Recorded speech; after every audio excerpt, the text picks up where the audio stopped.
The effects of the current economic crisis have touched everyone. Trillions of dollars have evaporated from those accounts that have become the prime source of retirement funds for a majority of American workers. There is a shocking new statistic about what causes most personal bankruptcies in this nation. Medical bills are the reason nearly 2/3 of the time. Rates of inflation are historic. We've hit a decades-high increase. There is no quick fix. The quick fix can be more people taking personal responsibility in financial education and understanding how do I properly manage my finances. Main Street investors could once again bear the brunt of another fiscal crisis. Number one is to always make money. Number two, never lose money. Rule number three, don't forget rules 1 and 2. 2023 was a tough year for many, and many analysts predict that 2024 and the years ahead could be even worse. With people dealing with losses, their health, taxation, and inflation, combined with their own procrastination, many Americans face insurmountable challenges. Yet, despite this grim outlook, we're still in the midst of a time where making money and protecting your money are easier than ever. In my new book, Gotcha, I hope to help many Americans protect themselves from the 5 gotchas of money.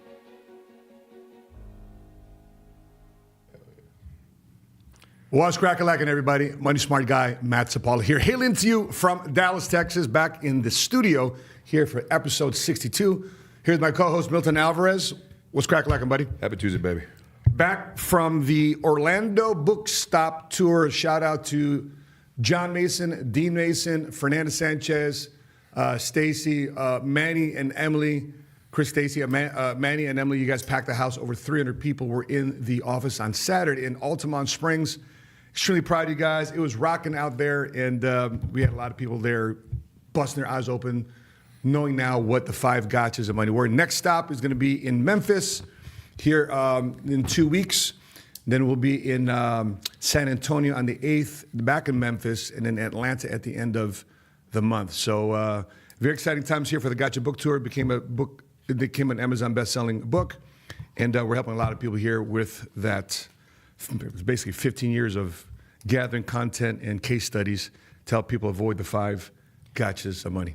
When you first started working in the financial industry, man, did you have a vision of, I know I'm going to have 2 books on Amazon? Obviously, Amazon back then wasn't something huge, but did you think that you would be in a position that you are today with your book tours? Zero. No clue, no idea.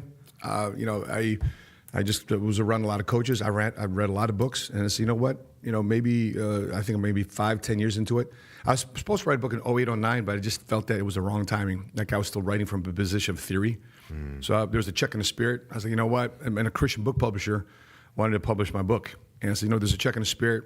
It's not time to do it because a lot of things I'm thinking about in terms of the gotchas money are still in theory. But, fast forward, full 21 years of an actual client, which happens to be my favorite client, not losing money, have enough money for healthcare when health challenges came up, avoiding taxation, avoiding legally inflation, getting ahead of inflation. And why? Because she took action. That's my mother.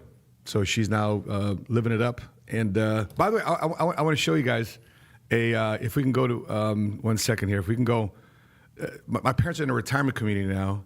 And just to see what my father's been doing, just enjoying life in this best chapter of his life. Can we go to my screen here real quick? Thanks for bringing this up, Milton. But this is my father now, just having a. Okay, you don't see this video? There it is. Okay, there it is. There's a video. There's my father, just living it up. Wait, but you don't hear the audio though, right? Forget it. I need to send you the video next time we need to do this. I can't play video from my desktop. It's fine. Yeah, but he can't hear audio. I need to send it to Jordan in order to feel audio. Anyway, my father's at this retirement. Well, if you just want to see the ambiance there, my father's there at this retirement community. I'll just cut the music.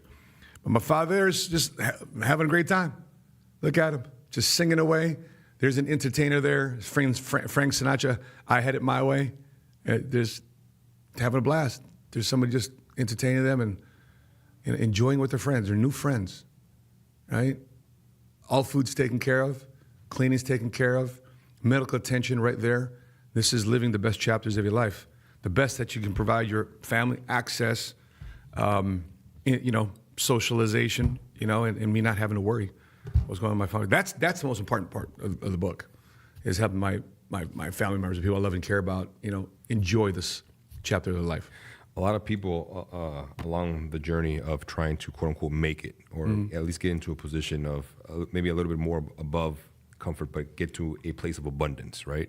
And get out of survival. Along the way, so many adversities happen that people quit. They stop going, they stop growing and going forward. Yeah. And even though they had this big vision to take care of their families, take care of certain things in their communities, they just completely stop. What's one thing that kept you locked in to say, I'm going to keep going until I see my parents in that exact position? You just got to be very clear. You just got to be very clear if that's something that you really honestly want. We for example, last night I asked the guy. He keeps coming on board here at PHP. He's came on board with our team. He's coming from what do you do for work? I go, security. So what are you considering entrepreneurship, or what do you want to do? He goes, takes a pause, and he goes, I want to create generational wealth. Right? Okay, so what does generational wealth mean to you? Because I want to take care of my kids, kids. Okay, that sounds great. So currently, right now, what's your formula? He says, well, I don't know. I'm going to maximize this opportunity, but not really clear about what the formula is all about. Yeah. So I think why people fall short and why people procrastinate is they don't get that clarity.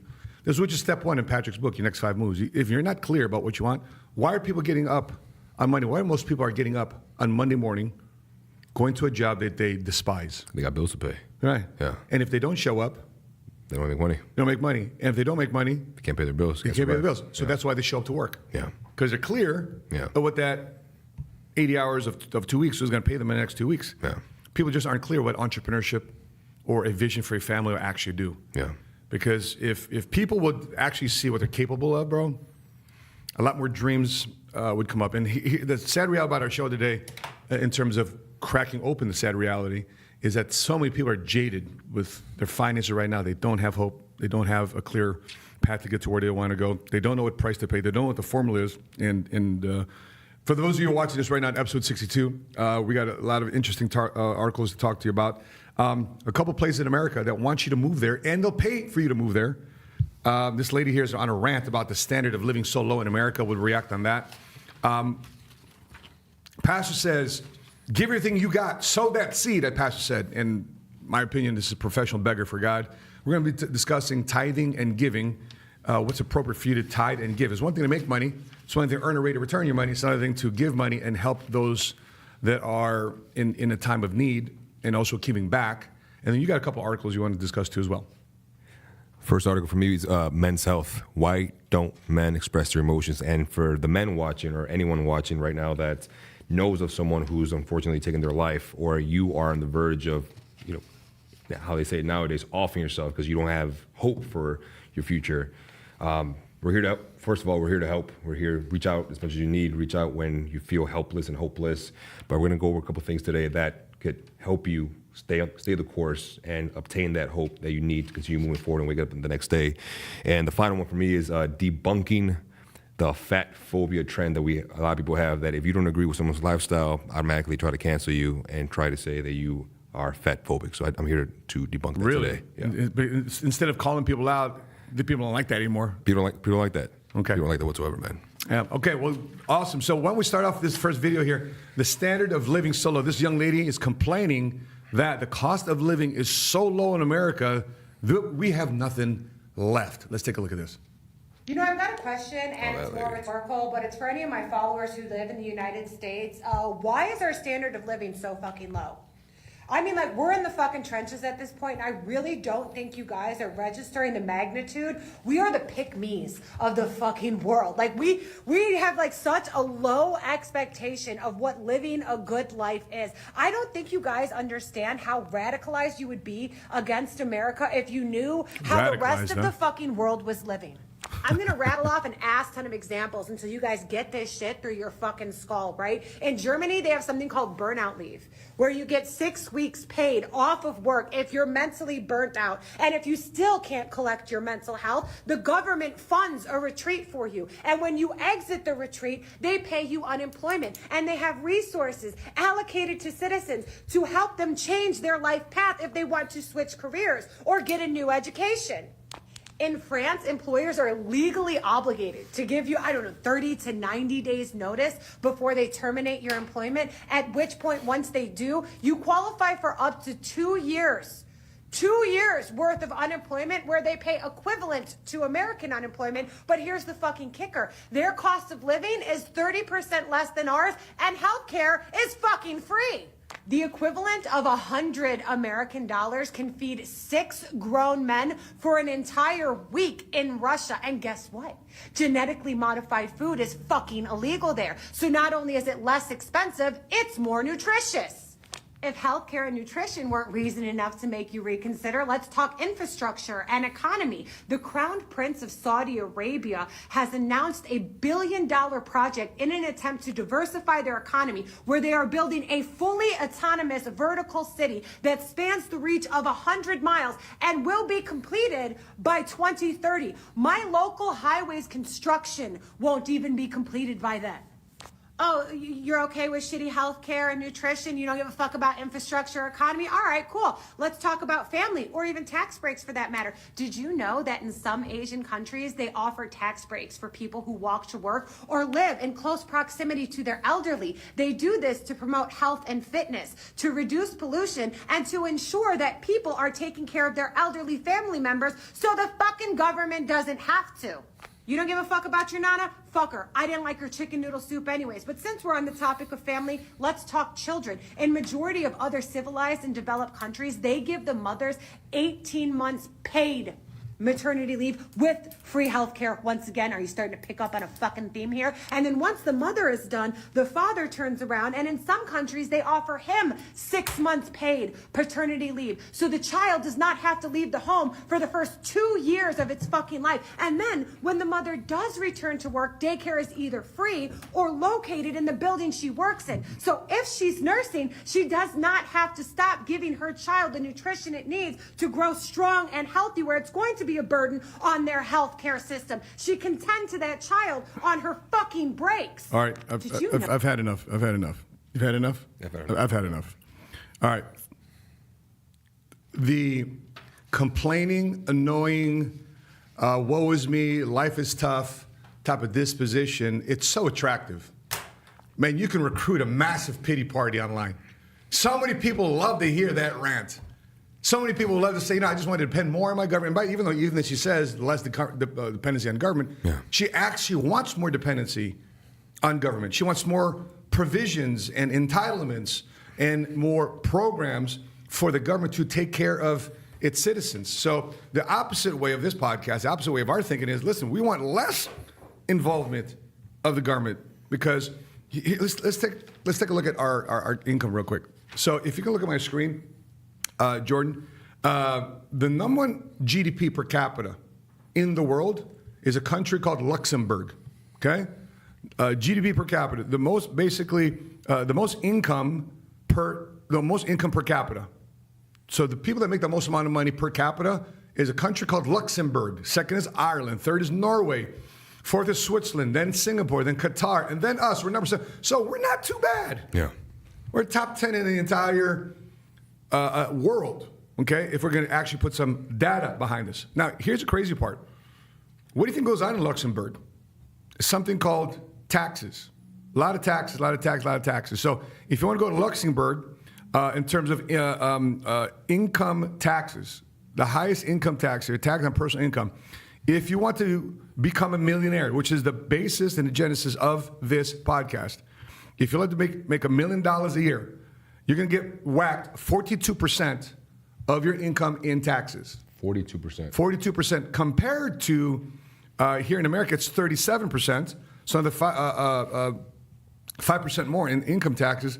But then again, the more you earn here in America, in Texas and in Florida and Tennessee, a lot of the income tax-free states we have in America, there's no income taxes on your personal income. So you're gonna make an opportunity to go out there and make some money, but you're also going to pay some income taxes also in those countries. And I think it is the further along I get with my career and with what I'm trying to do in my personal business, and the more studying I actually do, because I realized when walking into the entrepreneurial world and just being a glorified employee was not actually an entrepreneur. You were just a glorified employee, and not really having the education behind what it was to run a business and then be an entrepreneur, how to scale. That left me in complete ignorance of like, damn, this is really freaking hard. Yeah. But now the more you start learning about your economy as a country and start looking at, for example, for the U.S., like I was telling you earlier, we live in a capitalist market economy. That's right. Where if you come live in the United States, that's why a lot of people come to the United States to start their businesses, because people who start their businesses, they have fewer regulations, the higher encouragement of entrepreneurship, the economic flexibility, and the biggest thing is there's lower taxes for people who are trying to run a business here. Versus you do that in Germany, they have a social market economy where people who make more money, you pay more taxes. You get screwed. Yep. So even if you're trying to succeed out there, I feel like it's an uphill battle for a lot of people in those countries. It's true. By the way, if you could go back to my screen real quick, this is a picture of our guys. We took our guys out to Paris, France. Out there, we rented out a yacht, having a blast out there in Paris, in Monaco. So we're just having a blast, man. And guess what? We go out there and we go on one of those speedboats, and speedboat there in France, and we go on the speedboat. And one of the guys, sadly, TJ, if you're watching this, man, TJ cuts his leg on the propeller. Shit. Okay, I don't know if the screen is going to show this right yet. Let's go screen. I guess there's a little bit of a lag here, but anyway, TJ here. If you see my screen, here's a cut. He's got a nasty cut. So we call the cops. I'm sorry, we call the ambulance. Okay, call the ambulance. So he's pissed. He's telling you guys are gonna pay for my medical bills. You're gonna take care of this. I'm paying for nothing. And I told him, bro, chill, relax. We're in Paris. We're in France. What does that mean? Your medical's free. Yeah. There ain't no bill out here. So that's true. Yeah. So that's true. Okay. And look like people are looking out. But here's how I think. Here's a problem with America. Let's take a look at this data here. You know what the problem with America is? It's not necessarily the money we make, because one thing to have an income is another thing to keep your income. Yeah. So here's a problem with America, right here.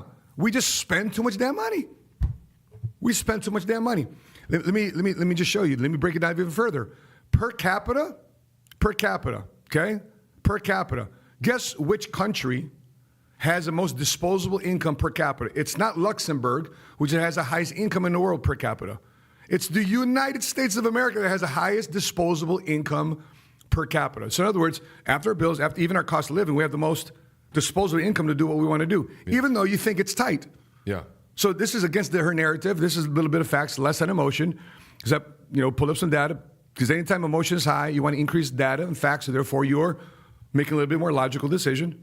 But since 2000, if you look at this all the way to the left, the spending of people per the salary has shot up.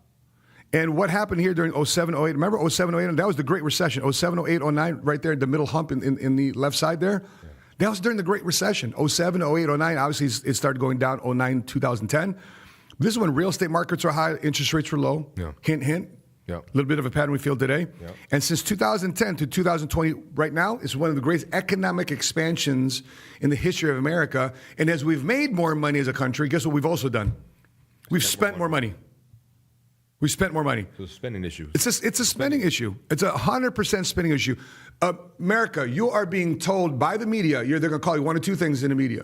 And I've done a lot of radio and TV, and this is what they Matthew, what are consumers doing today? And it's so annoying every time they want me to refer on behalf of us as consumers. So the media calls you already a consumer. And what is a consumer? We wrote down a definition of consumer. Consumer is in the propensity to consume and keep consuming. It is the drive to buy and own more stuff and to define one's identity through what they own. Economists view consumerism as a positive for consumer spending and growth. Again, economists view consumerism as a positive consumer spending and GDP growth. Because if we don't spend, these retailers don't make money. The businesses don't make a lot of money because we keep spending. The downside to that is if we keep spending, then we're not saving and or investing. So it's knowing how to spend, knowing when to spend, and when not to take random Target trips in the middle of the night. And when people do buy stuff, guess who likes to buy stuff? Let's take a look at my screen again. Value of the leading personal luxury goods market worldwide. This is This is who buys more stuff. Luxury goods, Gucci, Louis, Versace, Hermses, right? Guess which country spends the most on luxury goods? All the way to the left, what you see there, It's not Luxembourg. It's not Germany, it's not France. Germany, it's not France. It is the United States of America. We spend the most amount of money on luxury goods to try to impress people. And I don't even need to say this. What age demographic do you think spends most money on luxury goods? 20s. Exactly. 20s. Gen Z, Gen Z and millennials. Those are the main ones complaining. And the main ones complaining. The main one's complaining right here. Yeah. And by the way, she looked pretty well put together, right? So I wonder what she spends on makeup. I wonder what she spends on hair. Not that she shouldn't. Yeah. But Milton, when I was coming up, I didn't have the luxury sometimes of having a barber. Guess who my barber was? Myself. I learned how to cut my own damn hair in the barracks. It was a luxury for me to go out and have a barber cut my damn hair. And so people are out there saying, I deserve this type of life. I deserve this type of life. I don't know, man. There's a nasty outlook on growing wealth. And let's take a look at this one here. American debt, American household debt. Here's a problem with America. It's not income. It's not disposable. It's debt. American household debt hit a record $16.9 trillion at the end of 2022. Americans owe $986 billion in credit cards. The average American household carried $126,000 in debt in 2022. The percentage of Americans in debt is around 80%. 80% of America is in debt. So it's not the standard of living.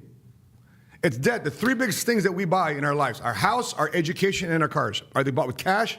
Are they financed? Financed, most of the time. That's right. Yeah. In Proverbs, it says, the borrower is servant to the lender. So the more you're borrowing, the more you're paying somebody else juice, the more you're owing to somebody else.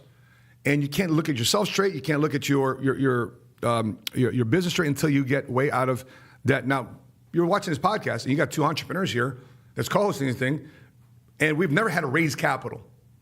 Have you ever done a capital raise? I've never had to raise capital. No.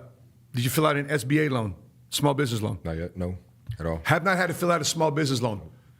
So don't let it make you think that in order for you to be a successful entrepreneur, you have to raise capital and to go into debt. We didn't even use the PPP loan. Remember the PPP loan? That was very tempting at the time. Yeah. At the time. Correct. We didn't even use it, that credit, that tax credit, ERC credit, because we didn't lay off anybody. We didn't even file for the ERC credit. So some of these government benefits that through the stimulus, Sheena and I didn't even take advantage of, because why? Even though we could have taken the money, it was our stewardship responsibility to say, you know what? Other people are in more of a need. We don't need the money. No need for us to get greedy. Let other people that are more in need get in line. We don't need to hold up our paperwork in line to hold people up from getting their money. And our business is blessed. We've grown. We've paid out over $88 million in commissions to people that work together with us in the insurance industry since 2015. You don't need a lot of money to start a business. You don't need a lot of money to make $1 million. You don't need a lot of money to start making six figures. So the reason why people aren't ahead today is not because of the standard of living, brother. It's because we just spend too much damn money. Absolutely no discipline. And here's the thing. A lot of people don't want to take ownership of their finances and their lives. They'd rather complain. And it's easier to complain. And then they rather say, hey, the government owes me something, when in reality it was you're the one who put yourself in a situation. You're the one who paid off credit card debt last year, and you put yourself back in that credit card debt, taking on these unnecessary trips, buying the unnecessary luxury vehicles, buying the unnecessary luxury clothing lines. Yeah. Completely. And then when you don't have it and your back's against the wall and you're in survival mode, immediately you're looking for handouts. Yeah. It's a lack of responsibility, man. Yeah. 72% of Gen Zs have a car loan. 52% of millennials have a car loan. That just tells you something. Well, Matt, we need a place to get. We need to get around. Do you need a brand new $45,000, $50,000 car? Yeah. Or listen, you're a mechanic. You know how to make things work. You know how to extend life of anything that you buy. Yeah. Let me ask you this question. You see cars.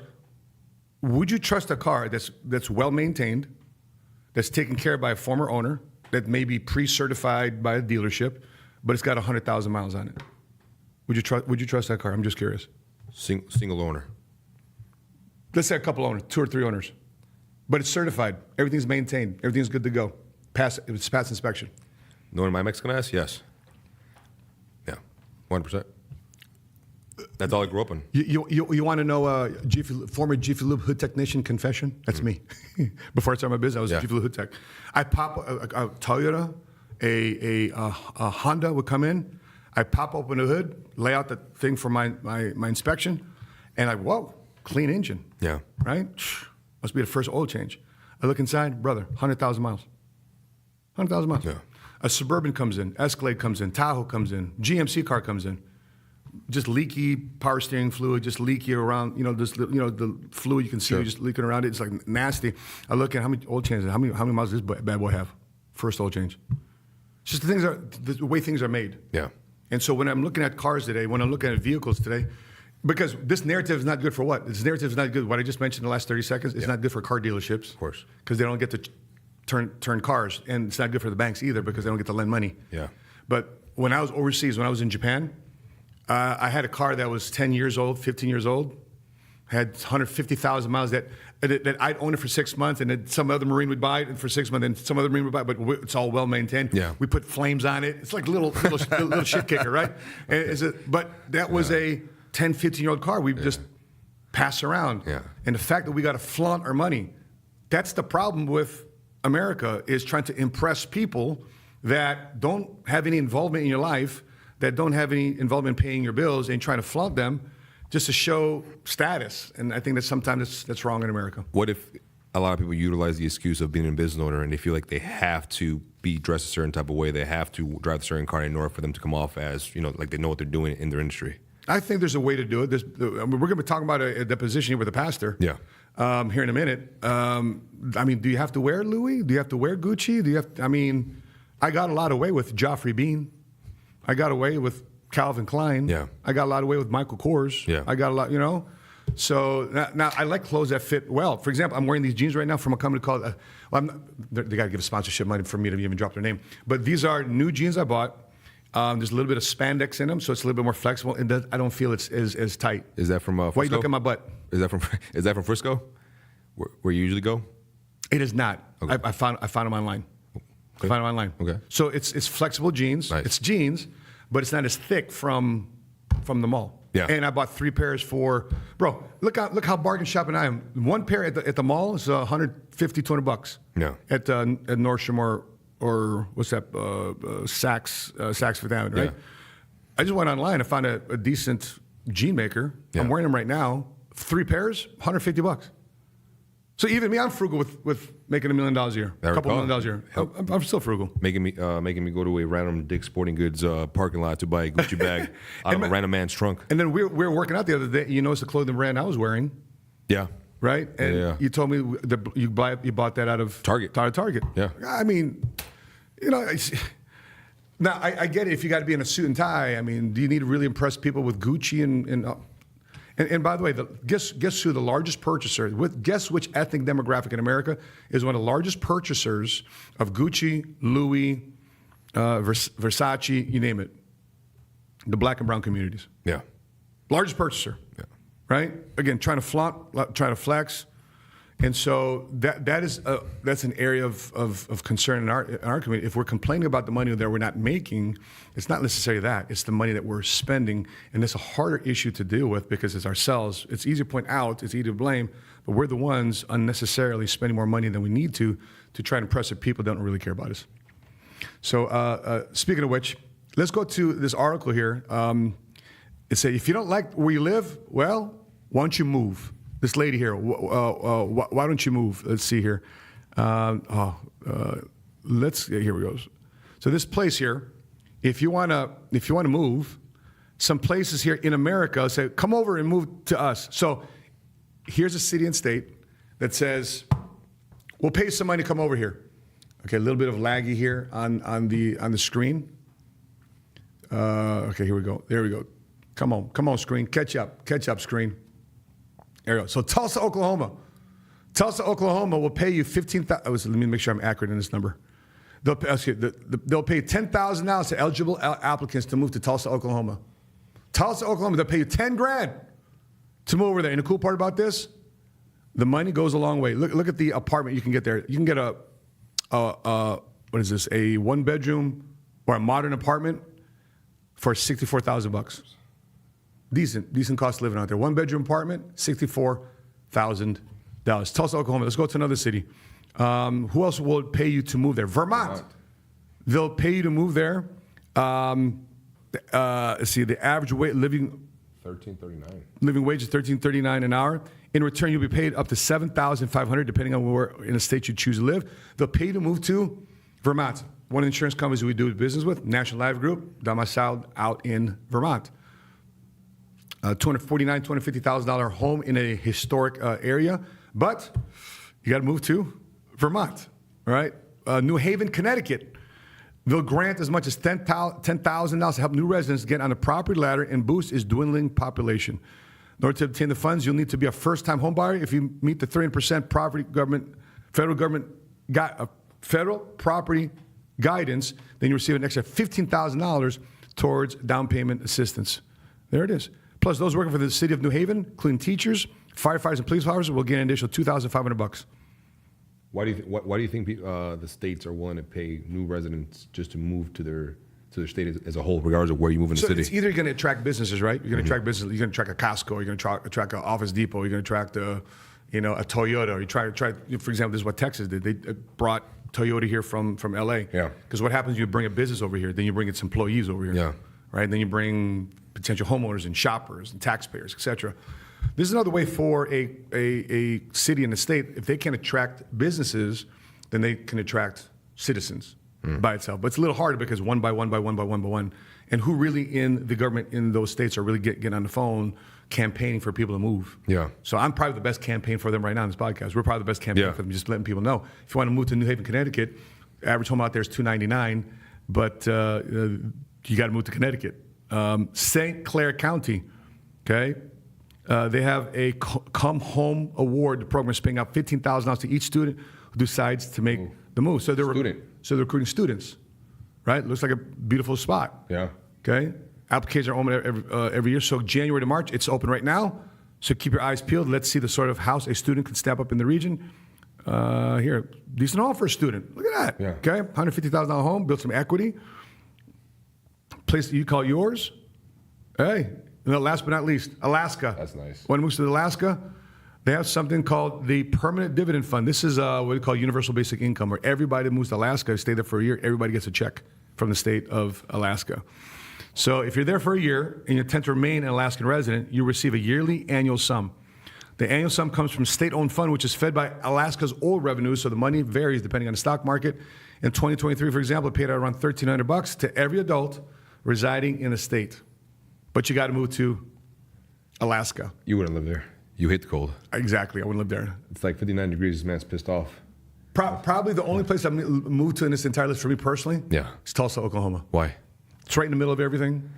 You know, the weather is decent and the cost of living is low. And my type of business, I can run from anywhere. It looks like in Tulsa, based on what they're saying in the data, they're trying to recruit people who are more tech savvy to come to Tulsa, Oklahoma. To expand. Yeah. Do you think Oklahoma in the next 10 years will be the next state neck to neck with Illinois neck to neck? Well, look how much even Oklahoma City's grown. Yeah, you know, there's a professional basketball team.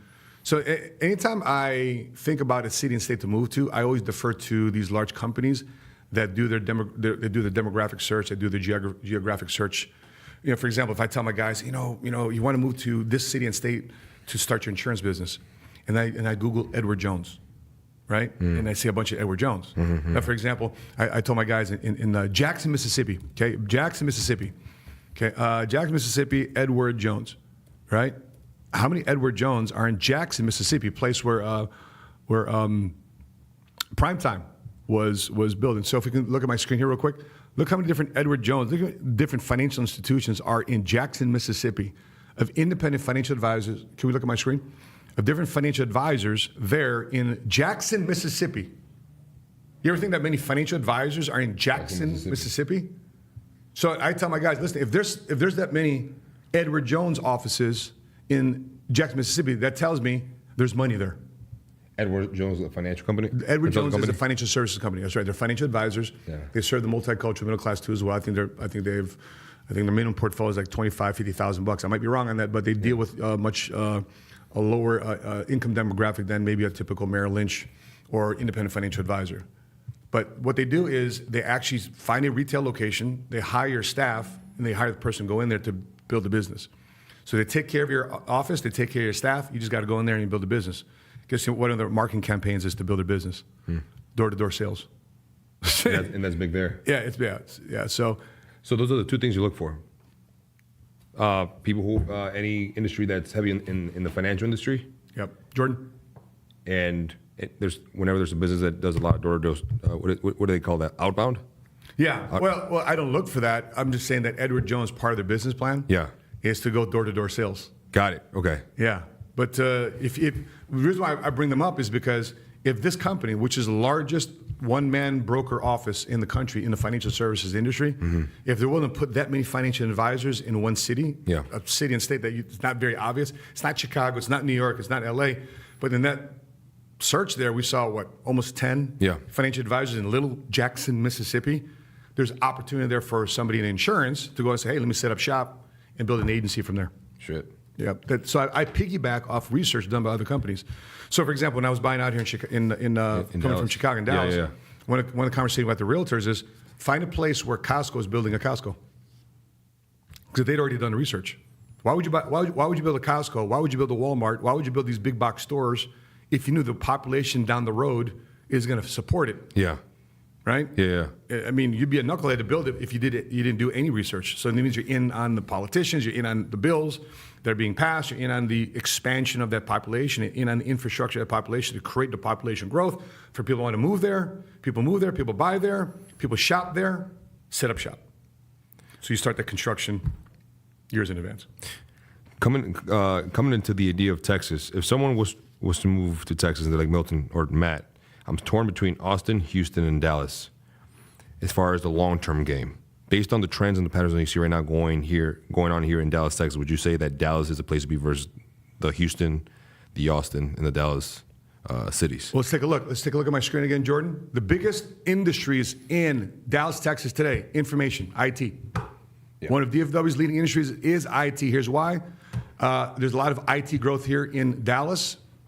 Very tech company. I was on the phone yesterday with some guy who's got an app to serve NIL athletes and college students watching the game. He's got 500,000 people on his phone. Tech-enabled company right here in Frisco, right? So there's a lot of techie folks right here. Matter of fact, there's a row here in Plano. I call it Tech Row. There's Samsung's there, TI's there. So there's a lot of tech out there. So if you want to be in tech, Dallas is a place to be. Second, financial services. That's you guys. It's us. Yeah. It's our industry. As a matter of fact, the biggest city in America in demand for life insurance agents, Dallas, Texas. Shit. Why? Families are moving here. Yeah. Businesses are moving here. 401k rollovers need to be done. Home purchases are being done. When people need mortgage protection insurance. For example, myself, I brought my parents here. Medicare insurance, long-term care insurance, final expense insurance, need for families, education planning. So financial service, life insurance agents are high in demand right now in Texas. Number 3, healthcare. Because of older folks, because the families are moving here, we need more people in the healthcare business. Healthcare is a big industry here in the DFW, and last but not least, defense. Right? So that goes without saying. So these are the 4 major industries that is right here in the Dallas, Texas area.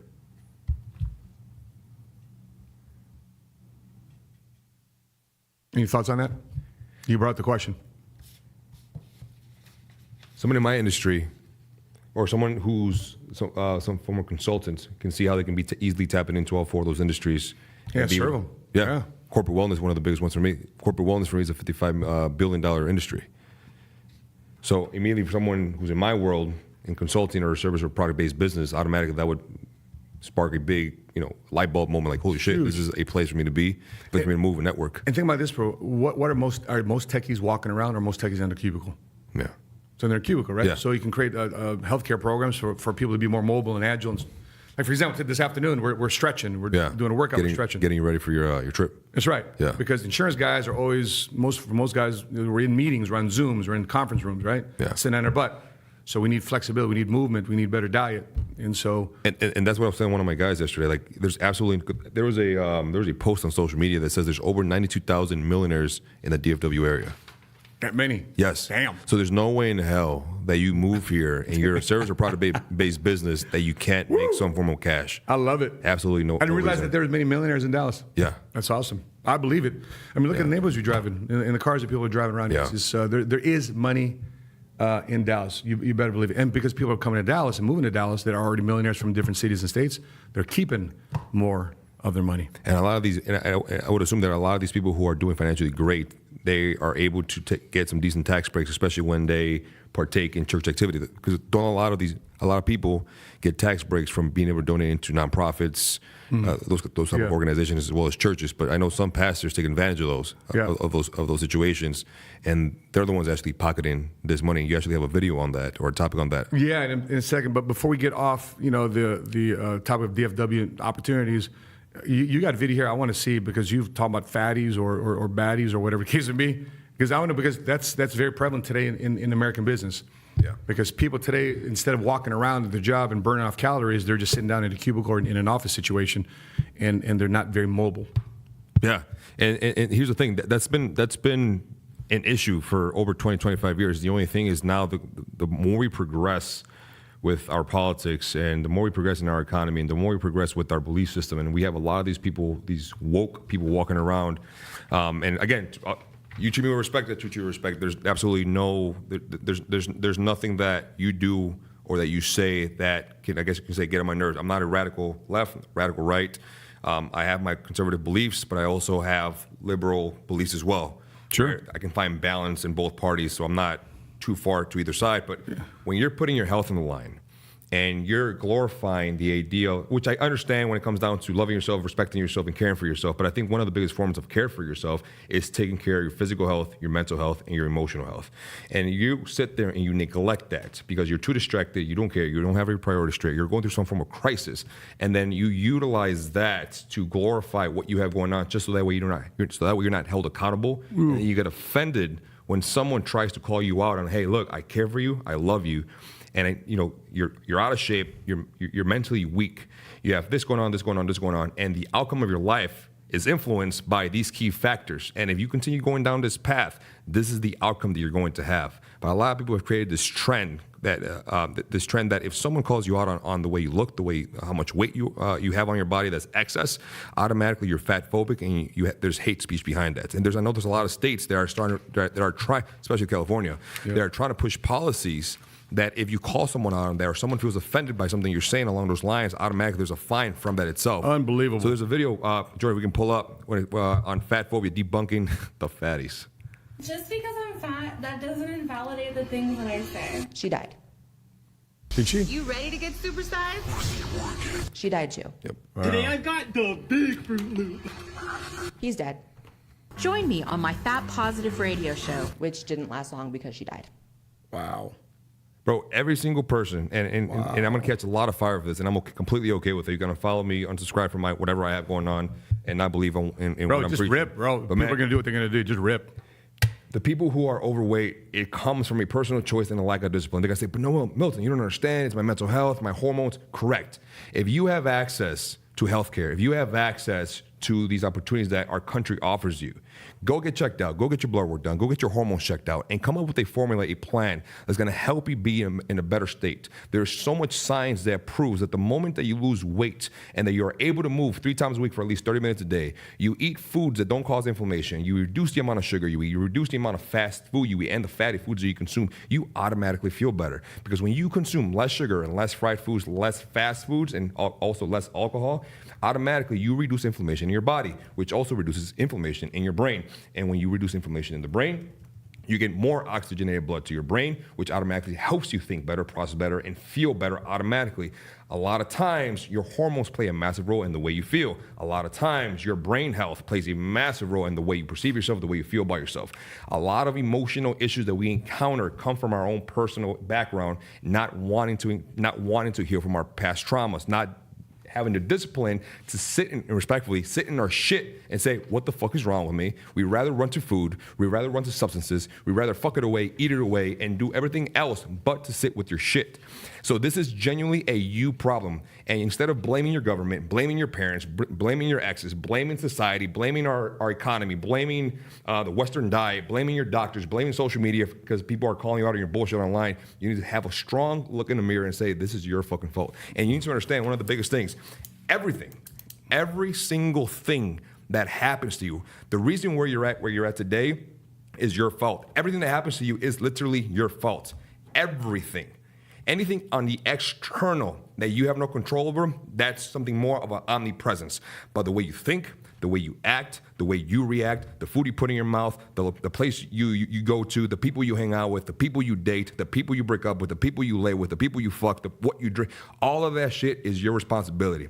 And if you decide to blame the external world for the lack of discipline that you have inside because you're not willing to sit with your shit, you can't blame anybody else. And you can't sit here and call me out on my bullshit and say, you know what the hell you're talking about, you don't understand, you've never been in our position. I grew up fat. I had man titties at 6 years old, man. I used to get bullied all the fucking time when I was in middle school, when I was in elementary school, and also when I was in high school. But when I was in high school, I got my heart broken.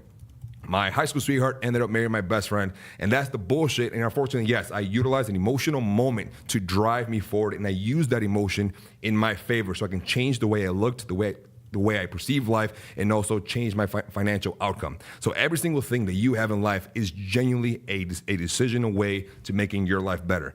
And it's a straightforward process. A lot of people say, no, man, you don't understand. There's ups and downs. 100%, you are 100% correct.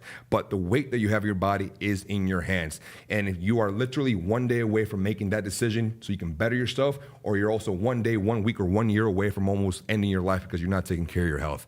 Your family depends on it. Your kids depend on it. Your future self depends on it. I can guarantee you right now, is a challenge for all you guys to watch. I can almost damn near guarantee you, if you take 3 days, you jump on a water fast, and I've been telling you this about this too, Matt. Do a 3-day water fast. Add some chicken broth to each every day. Do anywhere between 8 to 12 ounces of chicken broth. Full day of water. 64 ounces and above of water for the entire day, and I guarantee you by the 3rd day, you're gonna feel amazing. I challenge you for the next 90 days, 3 days a week for 30 minutes a day, go for a long walk, 30 minutes, around your block, at the gym, anywhere you want. Do it with a person so that way you don't feel by yourself. If you have an animal, walk your animal. Avoid sugar, avoid alcohol, avoid fast food or anything that's packaged. Try to eat a Mediterranean diet for the next X amount of time that I mentioned. Try to at least get anywhere between 6 to 8 hours of sleep every single night, and start your morning off with gratitude and go to bed with gratitude. Don't spend 2-3 hours on TikTok, swiping on TikTok, comparing yourself to other people on Instagram, on Facebook, or whatever app you utilize. For the men that are watching this, get the fuck off Pornhub, get off X videos and all these other websites that are just bringing you dopamine releases at midnight, and then you feel like shit the moment you finish because you can't last, you can't get a girlfriend, you have fucking acne on your back, and you can't even sustain an erection with the woman that you're trying to lay with because of the bullshit routines that you guys have on a consistent basis. These challenges are fucking hard. They're challenging you as people. They're challenging you to grow.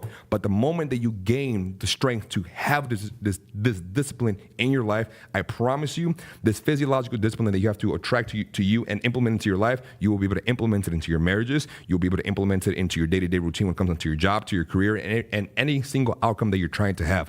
Discipline is the biggest thing, but most of all, it's taking execution and taking action towards that specific goal that you're trying to reach. Rant over. Fuck, that felt good. Love it. That By the felt way, good. I say not just fatties too as well, but I'd say skinnies. I was a skinny. Now, a lot of guys are skinny too as well. I have what you call skinny fat. There's people out there that's out of shape, but they're skinny because the way they're different body types. Yeah. It was a mesomorph. Was it Meso, ecto, and endomorph. Yeah. So that was me. I was skinny, but skinny fat, skinny and out of shape. So it really goes both ways. It's obvious because you're fat, you could be not healthy. You could be skinny. You can have a lot of negative environment that you put your body into as well. So it goes both ways. You have to be in a position where your cardio's up, your health is up, and you're fired up exactly what you do. Because if you're out there, you're not feeling good, you're not thinking good, you're not acting good, you're not making good decisions, it comes into one whole snowball effect. You've got to want to change, man. Yeah, 100%. People don't want to change. Yeah. And you've been in the industry that you're in right now, and being around a shit ton of people your entire life, whether it's military or now that you're in your personal business. What's maybe the top 2 things and why the fuck people don't want to change for the better for themselves? Why don't people want to change for the better? If I would say top 2, number one, there's not a deep desire to change. They're okay being okay because there's a overwhelming amount of work to start changing, and they don't know if the payoff is worth it Or they start for a week or two, and they realize the legs get sore, the back is sore, the diet this, and they just give up. Same thing with finances. You start budging, you don't like it. You start saving, you don't like it, stop it. There's just not an overwhelming desire to change. So unless you have a deep desire to change, unless you have a high level of what I call pissed off activity, you're sick and tired of life pushing up against the ropes, you're sick and tired of you with your back against it, having no options. Until that happens, until you feel great pain, only then will you change. So people are comfortable sitting in their shit. Of course. And by the way, it's a lot easier, as a theme of the show, it's a lot easier to lay the blame, to hide the shame, because you don't really want to win the money game. Simple as that. The second thing is you're not around people to push you in associations. One of the things I love every time we go to work out, at that 1 hour, I don't have to think. Yeah. You know, like yesterday, like you had me doing these hack squats, and you'd seen my knees and my joints for a minute now, and I'm like, bro, are you serious? My weakest exercise is either the pendulum squat or the hack squat, and you start to put plates. I've started feeling good. Put another plate, and every time you put a plate, I'm like, thank you for believing in me. Yeah.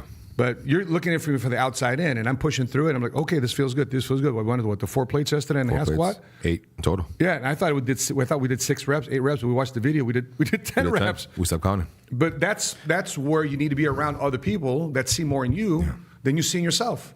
Simple as that. I want to go over this topic too because it goes along with money. It's tithings and givings. And I stumbled across this video and it annoyed me again. And I want to revisit this because this is the reason why a lot of people don't want to give and a lot of people don't want to go to church to be put in that environment to want to change. So let's take a look at this pastor begging for cash. Can give more than what you've been giving. And so if we had 500 people give $10,000, if we have 500 people give $10,000, we can raise $1 million in one day. Lord, I also break a stingy spirit because I sense that there's some heavy hitters watching me tonight. There's some people that can give $200,000, $300,000. They can give $50,000, $20,000. They had it saved up. But God, that's a stingy spirit. There's a spirit of fear. So I break that spirit of stinginess. Some of you are just giving maybe a little money. I'll stop right there. Okay, by the way, we just talking about being physically in shape. Yeah. The way you do one thing is the way you do all things, man. Well, I mean, this guy there's a spirit of gluttony in this guy. I mean, you know, I get there's big bone people, man, but you know, sometimes people that work out are big. They look big, not fat. Yeah. This guy looks fat. Yeah. So obvious standpoint, number one. Number two, I just don't like the way he's coming across. And by the way, this guy here, he looked familiar because I remember his video from 10 years ago. Can we look at the other video here? Can we cue it to 3:30? Can we cue it here? What he was being deposed about how he spends his money. Let's take a look at this clip. Same guy. Well, your opinion is a lie, you know? So you probably need to go ask Michelle about what that purchase was instead of having another opinion. He's being deposed in court. Not in court, in the deposition. Which I was never investigated before by the IRS or no one, but it sparked an investigation because it went so widespread. So they had to come and investigate what was going on. They came and investigated my books. There's no lying in my books. I never lied on my taxes like they try to make me seem. I never spent all that money on my clothes like they're trying to make it seem. We did spend any of your salary on clothing? Some. JMMI paid over $6,000 to Louis Vuitton. God. Yeah, I'm always buying suits. Well, not always, but whenever we need them. So. You spent $3,500 by JMMI to Versace in the Bahamas. You went to the Gucci store in Troy and purchased something? I'm a very frugal person when it comes to this. I don't see Macy's. No, you don't see that, because Macy's don't have the kind of suits that I wear. Sure they do. JMMI spent over $30,000 in your clothes. Does that sound about right? What year was that? 13 and 14. Oh God, yes, because I was traveling so much and sweating through all my clothes. Exactly. Boy. It probably wasn't enough. The way they stop right there. They cut. Man, he spent $30,000 on a diet plan, bro. Oh man. So I want to talk about giving real quick. I want to talk about this as a punctuation to the show. Number one, when it comes to your finances, God commands you not only to save and invest money. I won't even get to that in this show, but yes, God commands you to be a good steward over your finances. And if you want to get knee deep in some of the scriptures, just jump into Proverbs in terms of how God wants you to manage your finances. Jump into Matthew 25, the parable of the talents, how God wants you to manage your finances. And multiply it and make it grow. But in this segment, I just want to talk about tithing and giving. I want your thoughts on it too as well, because I know your involvement in the church. Yeah. Number one, in 1 Timothy 6, 17 through 19, it says here, command those who are rich in this present world not to be arrogant, nor to put their hope in wealth, which is so uncertain, but to put their hope in God, who richly provides us with everything for our enjoyment. Command them to do good, to be rich in good deeds, and to be generous and willing to share. I'll just stay right there. So, when we got money, you've had money, we've not had money. Yeah, both. But it's exciting. If you had a choice between one of the two, what would you rather be? Have money or not have money? Have money. I'd rather have money too as well. Yeah. So if you have money, be pleasant with your finances. Oftentimes, people are asking me for money.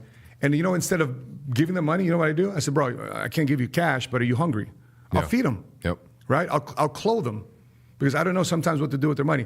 Now, to this pastor, if you go to a church and they're asking for money, and sometimes I feel that way too as well when pastors ask for cash. But here's my responsibility, brother. My responsibility is to give. And it's up to that pastor's stewardship responsibility. If you call that a home church, it's up to that pastor's stewardship responsibility and how to be the steward over those finances over that church. And I pray that pastor is led by God in how to spend those finances and those resources. Now, if he's out there and he has a book and he has a business, he has different things, and he is buying Gucci, he is buying Louis, great, knock yourself out. But people just have a hard time about it when it just comes through ministry. The second thing is, I've read a lot of scripture. I've never heard God say test me until I read the scripture. It says Malachi chapter 3, 10, verse 2. Bring the whole tithe into the storehouse so there may be food in my house. Test me in this and see if I will not throw open the floodgates of heaven and pour out so much blessing that there will not be room enough to store it. I will prevent pests from devouring your crops. That's interest on your money, right? And the vines in your fields will not drop their fruit before it is ripe. Then all nations will call you blessed, for yours will be delightful land. Why? Because God says, test me in your giving. And sometimes when we don't want to give, we're stingy. You got to pay this bill. I want to do this. I want to do that. When we don't give, we don't save, we want to invest. You know what that's saying? Is I don't trust God. Like I believe in the check when I get it, but I don't really believe it when I get it. In other words, you're commanded to take, in this situation, a tenth. We'll discuss percentage here in a second. A portion to give to the church for charity. By the way, if you don't want to give to the church, give to charity. Give to something outside of just a self-serving you. That's the bottom line when it comes to the basis of making sure you're giving. And some pastors are like, oh, no, don't do that. You got to give it to the church because I get it because the church needs an income source. I've recruited a bunch of pastors in my 25 years in being financial services that want to say, I want to start a career in the financial services so I can make my own salary. I can make my own business outside of the church so people don't think that I'm driving a salary from the church. And by the way, I'm just curious for those of you watching this, there's some ads going around how much they're paying worship singers to sing in the church, right? $45,000 a year, some even $100,000 a year to lead worship, right? Do you think pastors should be paid by the church? Do you think pastors should be paid well by the church? I'm just curious. Put it in the comment section below. We might read some of these in the next podcast. Last thing here in terms of tithing, I'll just wrap up with this. Mm-hmm. How much? How much should you give? 2 Corinthians 9, verse 7. Each of you should give what you have decided in your heart to give, not reluctantly or under compulsion, for God loves a cheerful giver.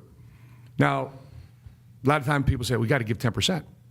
10%, 20%, 30%. Well, some scripture says give everything you got. 100% of what you got. But the bottom line is this. Give cheerfully. Give joyfully. A tithe is 10%. But Christians under New Testament law are not bound to Old Testament law. So give as much as you like, even far and beyond the tithe. Give sacrificially. Give 20%. Give 50%. Whatever it is, give cheerfully. Give joyfully. And give without having to need any recommendation or validation or a pat on the back. You don't have to put it on social media. You give because you give. That's between you and God. That'd be between you and getting some clout just because you're giving. You know, by the way, Ryan Garcia was here in Dallas, the boxer. Yeah. He bought a bunch of kids' shoes at Foot Locker. I saw that. And put it on social media. Yeah. By the way, great job to Ryan Garcia. Great job. Okay? But you know how many times we find Shaq here in Dallas just hanging out in Walmart? Yeah. Just buying stuff for kids. And he doesn't have a camera crew. Doesn't have a camera crew. Random people record him instead. That's right. Random people are recording it. You know, I don't need that. I don't need that recognition. You know, one of the things I love to do is I like to surprise people at conferences. For example, we did in Las Vegas. People are waiting in line for food. You know what I love to do? You help me do this. Oh yeah, we were trucking through people. Yeah. You were pushing people outside so you can pay for them. That's right. Yeah. We were pushing people aside because people were waiting to buy for the food. I'm just paying for everybody's food. Yeah, God bless you. God bless you. I love doing that. I love seeing the surprise in people's face. The joy I have when giving. No, I'm taking care of God's people. Do I need it on camera? Do I need anybody to reshare that? No, I don't. I just know that I'm doing it for God's people. I'm not doing it for my own personal recognition. I'm not doing it for any validation online and social media. I'm doing it because God commanded me to give cheerfully. So, any final thoughts, brother, before we wrap up? And if you're part of a church and you're trying to figure out which church to go to, and you start questioning what's the point of even giving to the church, to the actual physical building itself, find a church that aligns with the principles, morals, the values, and the vision that you have in mind. Because what you're giving is to push forward the vision of what they're trying to do with the community, whether it's outreach, whether it's a missionary work, whatever the case may be. Whatever you're funding the church with, that's what's helping them push that vision forward. So find somewhere that you can actually be aligned with the vision.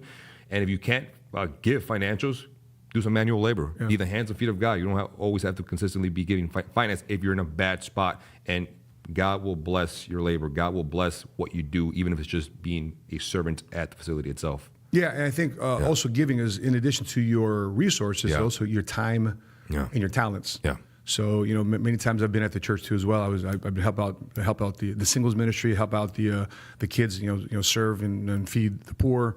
There's many ways that you can give to the church in addition to your time in terms of your resources. I also say this: you also be careful in terms of donating so much of your time to the church too as well, because your first ministry is your own house.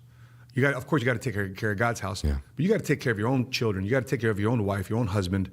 You can't forego a lot of these family activities or your responsibilities at home, your ability to make income for your home, because you have to serve the church, because the church hasn't recruited anybody else to fill out their ministry. The church will bring the people, man. Just know the church will be just fine. You just do your part. If everybody at the church just did their part, think about this. Everybody at the church just did their part, just a little bit to, you know, help out with the kids or clean up, you know, janitorial service, etc.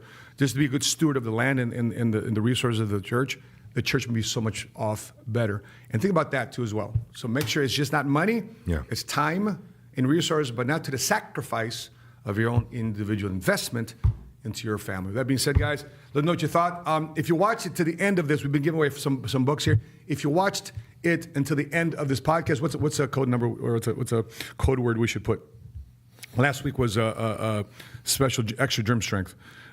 Which should we have this week if you want to put it? So therefore we can give you a free book. If you watch this podcast, we'll give you a free book just by putting this word in the comment section. Let's call it. Wait, let's go. Let's talk about. Let's say 10%. 10%. 10%. Put 10%. Put 10% here at the end of the comment section. If you watch it to the end of this podcast, and we'll pick a random person to get our book here from the show. Gotcha. Best-selling book. I'm doing a book tour around across the country, from our podcast to your office or home. That being said, guys, appreciate you watching. Make sure you subscribe to our channel, like, and make sure you drop your thoughts below. You agree with us? You don't agree with us? Let us know. We'll bring it in the next podcast going forward. That being said, on behalf of my co-host, Milton Alvarez, I'm your money smart guy. And until we meet again, continue to live smart, continue to love smart, and be money smart today. See you guys. Bye-bye.